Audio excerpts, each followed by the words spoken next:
हो रही है, आपने ऐसा क्यों कहा कि जेडीयू धीरे धीरे कमजोर होती जा रही है? नहीं भैया, ये तो पहली बार हम थोड़े बोले हैं। अच्छा, आपको लगता है कि जेडीयू मजबूत होते जा रही है? तो चाहे सुधाकर जी बोले या माननीय शिक्षा मंत्री जी बोले, राष्ट्रीय जनता दल को कार्रवाई करनी चाहिए। कार्रवाई लोग नहीं कर रहे हैं। हमारे नेता नीतीश कुमार को गाली लोग दे रहे हैं, राष्ट्रीय जनता दल के लोग, और पूरी पार्टी मौन है। रामचरित जैसा, मानस जैसा जो विषय है, इस विषय पर बात करने का मतलब है कि बीजेपी के फील्ड में जाकर उनकी पिच पर खेलना है। यह जानते हुए भी कार्रवाई नहीं कर रहे हैं, चुप है, मौन है, तो यह तो सीधे तौर पे गलत है। नमस्कार, मेरा नाम आलोक है। आप लाइव स्ट्रीम देख रहे हैं। क्या आरजेडी के लोग बीजेपी को फायदा पहुंचा रहे हैं? हम ऐसा इसलिए कह रहे हैं क्योंकि उपेंद्र कुशवाहा जेडीयू संसदीय बोर्ड के अध्यक्ष, उन्होंने बड़ा बयान दिया है, चाहे वो सुधाकर सिंह को लेकर हो या फिर शिक्षा मंत्री चंद्रशेखर के विवादित बयान को लेकर हो, जो उन्होंने रामचरितमानस को लेकर कहा। बीते दिनों से सुधाकर सिंह भी नीतीश कुमार की नीतियों के जमकर विरोध कर रहा है। वैसे में उपेंद्र कुशवाहा ने, देखिए, अब जब मकर संक्रांति का त्यौहार आया है, इस बार मकर संक्रांति का आयोजन, दही चूड़ा भोज का आयोजन जो है वो काफ़ी बड़े पैमाने पर होने वाला था, लेकिन शरद यादव के निधन के बाद ये भोज रद्द कर दिया गया। लेकिन उपेंद्र कुशवाहा ने जो बड़ी बात कही है, तेजस्वी यादव मौन क्यों है? क्यों मौन है? मुख्यमंत्री बनने की बातें हो रही हैं, आरजेडी के लोग कह रहे हैं, उस पर भी उपेंद्र कुशवाहा ने खूब कसकर झाड़ा है। क्या कुछ कह रहे हैं, जरा सुनिए। चर्चा हो रही है, आपने ऐसा क्यों कहा कि जेडीयू धीरे धीरे कमजोर होती जा रही है? नहीं भैया, ये तो पहली बार हम थोड़े बोले हैं। अच्छा, आपको लगता है कि जेडीयू मजबूत होते जा रही है? ये बात तो सब लोगों को मालूम है कि जिस रूप में हम लोग महसूस कर रहे हैं, तो स्वाभाविक रूप से अब हमारी पार्टी को कोई गाली दे रहा है तो इसे हमारे लोगों को अच्छा लगेगा? हमारे लोग तो सुस्त पड़ेंगे।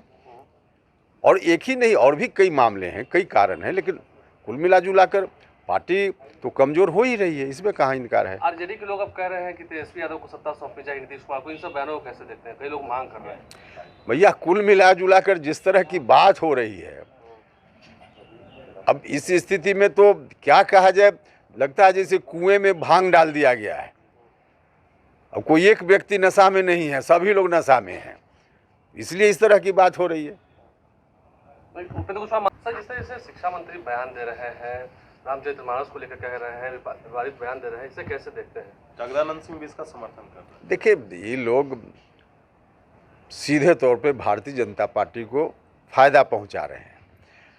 रामचरित जैसा, मानस जैसा जो विषय है, इस विषय पर बात करने का मतलब है कि बीजेपी के फील्ड में जाकर उनकी पिच पर खेलना, उनके एजेंडा पर काम करना।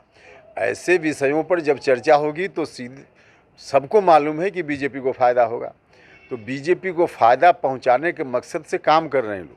और तेजस्वी जी ने तो खुद कहा कि उनके जो एक विधायक सुधाकर जी हैं, उनका जो बयान है वह तो बीजेपी की पॉलिसी के अनुकूल है, स्वयं उन्होंने कहा। तो जब उनको भी मालूम है और सच भी यही है, तो चाहे सुधाकर जी बोले या माननीय शिक्षा मंत्री जी बोले, राष्ट्रीय जनता दल को कार्रवाई करनी चाहिए। कार्रवाई लोग नहीं कर रहे हैं, यह सबसे ज़्यादा दुख का विषय है। इतने दिन से सुधाकर सिंह का बयान सुनने के बाद भी नीतीश कुमार पर इतना अविवादित बोल रहे हैं, कैसे देखते हैं? तो हम तो बता रहे हैं ना कि इसके बावजूद कार्रवाई, अब कोई व्यक्ति, शिक्षा मंत्री जी और सुधाकर जी का मामला नहीं है, राष्ट्रीय जनता दल के शीर्ष नेतृत्व का मामला है। कि सब लोगों को मालूम है कि बीजेपी को फ़ायदा पहुंचाने का काम लोग लगातार कर रहे हैं, यह जानते हुए भी कार्रवाई नहीं कर रहे हैं, चुप है, मौन है, तो यह तो सीधे तौर पे गलत है। तो एक आशंका जो लोगों के मन में चर्चा का विषय रहता है हर जगह, कि किसी न किसी रूप में भारतीय जनता पार्टी के दबाव में राष्ट्रीय जनता दल के लोग काम करते हैं, ताकि उनको कुछ और मामलों में केंद्र सरकार से कुछ मदद मिल जाए। तो इस तरह की जो आशंका है, वैसी आशंकाओं को तो और बल मिलेगा ना।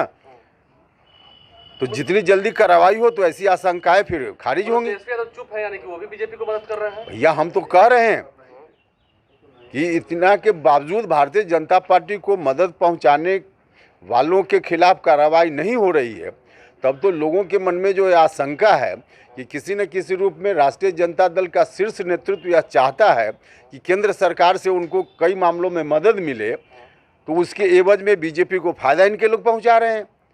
तो ऐसी आशंकाओं को निराधार जल्दी से जल्दी करना जरूरी है महागठबंधन के लिए, बिहार के लिए। तो इसके लिए तो तुरंत कार्रवाई लोग करें, इसकी ज़रूरत है। आप मानते हैं कि गठबंधन धर्म का पालन नहीं हो रहा है? हम गठबंधन धर्म की बात नहीं कर रहे हैं। गठबंधन धर्म का पालन क्या, हमारे नेता नीतीश कुमार को गाली लोग दे रहे हैं, राष्ट्रीय जनता दल के लोग, और पूरी पार्टी मौन है, इसको किस रूप में लोग लेंगे?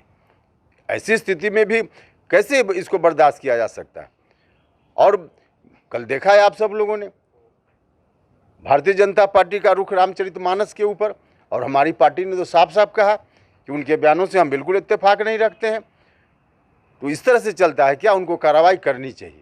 तो उपेंद्र कुशवाहा ने क्या कुछ कहा, हमने आपको सुनवाया है। उनका ये जो गर्मा गर्म बयान है वो हमने आपके सामने रख दिया है। अब आप समझ सकते हैं क्या गठबंधन धर्म का पालन कर रही है आरजेडी।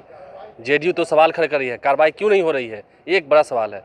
क्या केंद्र सरकार से और लाभ लेना चाहती है आरजेडी के लोग? हमारे चैनल को सब्सक्राइब कर लें, साथ साथ फेसबुक पेज भी लाइक करें। धन्यवाद।